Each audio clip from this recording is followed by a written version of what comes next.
Hello and welcome to another episode of TREKKERPRISE. Today we're going to talk about binge watching Star Trek and why you should not do it. So binge watching. Don't tell me you don't do it. In the 21st century we live in a society when we have lots of things available. So we have Netflix, we have Amazon Prime, we have Hulu, we have Crackers and Crackers. So we have all of these providers providing TV shows for us, and not just episode by episode on a weekly basis. They have all the seasons available at once. I'm sure all of us have been binge watching shows and series. I did the same thing as well, but then I realized something really wrong here, so I should not do it. And here's the free reason why not binge watch anything, especially Star Trek. Reason number one: every episode has its own integrity, and by time, if you watch too much, it will fade and it will blur away.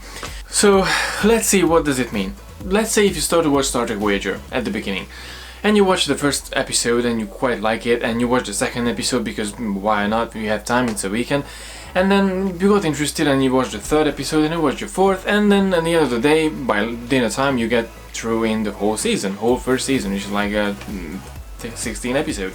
So you go through in one season, in one episode, without thinking about anything. You're just watching and eating and consuming the lot of information what comes from Star Trek.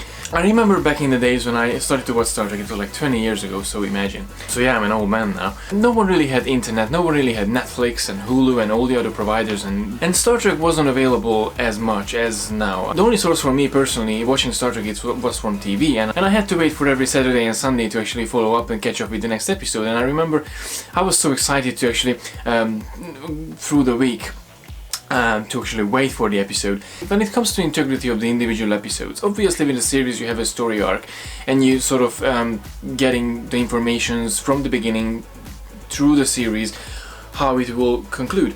But then every episode, especially with Star Trek, every episode has a different meaning, every episode has a different issue and a different topic to talk about.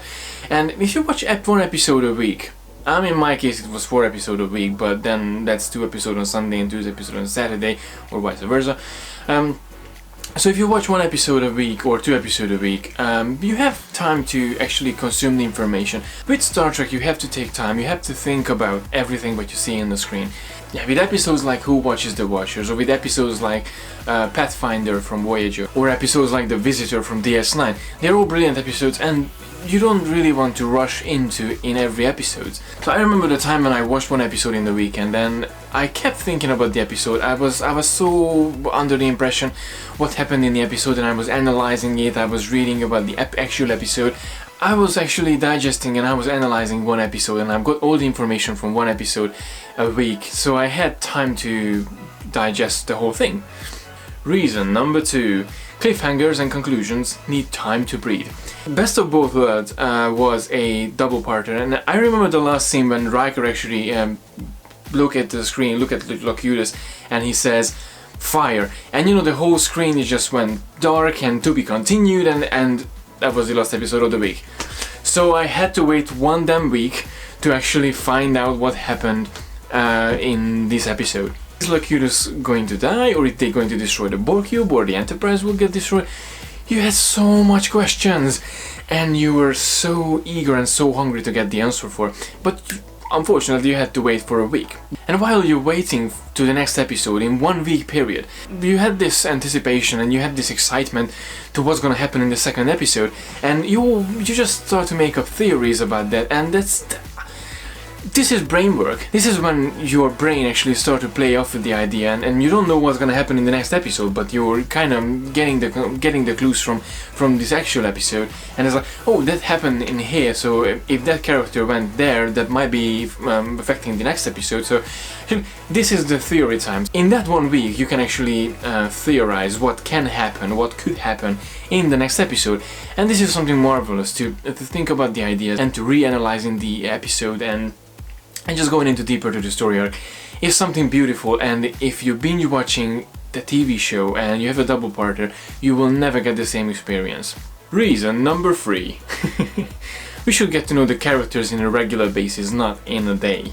if you start to watch a series and the characters are just there, and you get the idea, you get the story, you get the characters, oh, he's a funny, and he's a that, and he's a that, but you can miss serious details about the characters itself, and you won't get as attached as someone like I got attached for almost every Star Trek actors and Star Trek characters over the years, because it's 20 years of fandom, and I'm not regretting actually not binge watching anything, and I'm so happy to actually get to know the characters over time, not just in couple of weeks and couple of months, because I'm pretty sure I wouldn't have the same attachment to them as I have at the moment.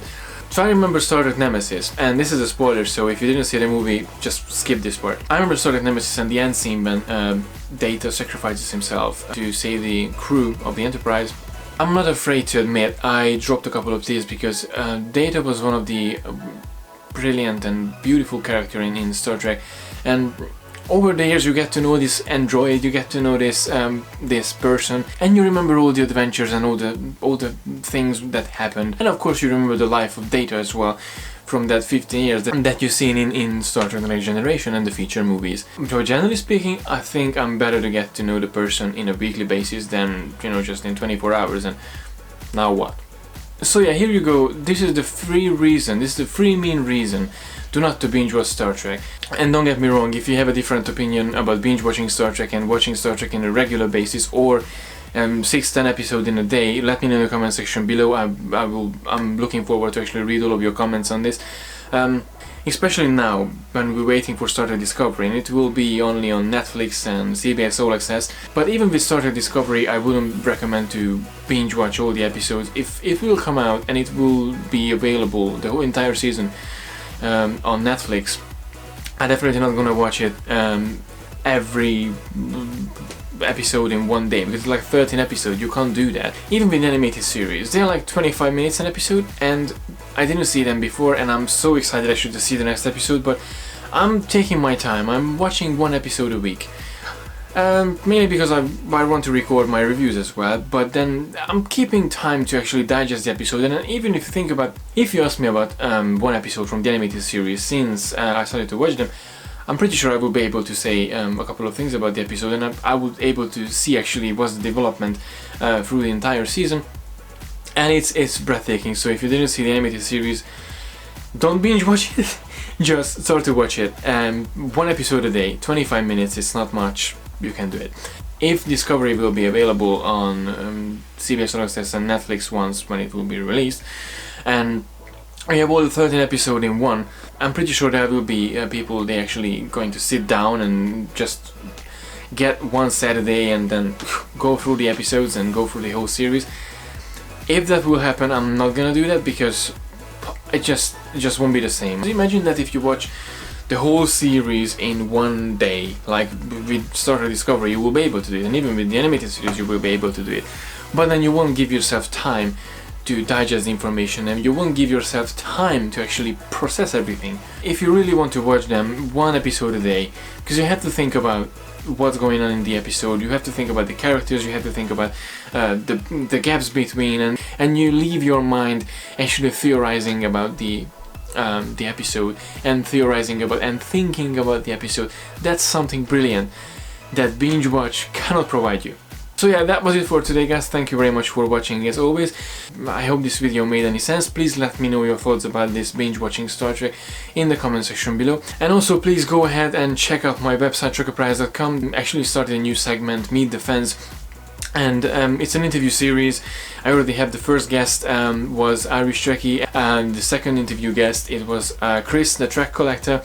Usually they do the podcast with the Irish Trekkie, so it's a brilliant interview, it's a brilliant answer, he's a brilliant guy, so make sure you go and check the interview questions and have a look on a regular basis, because new interview will come out every week, and other articles as well, so make sure you check out the website. So yeah, as always, thank you very much for watching. Please don't forget to like and share the video, and don't forget to subscribe to the channel to receive all the geekiness twice a week.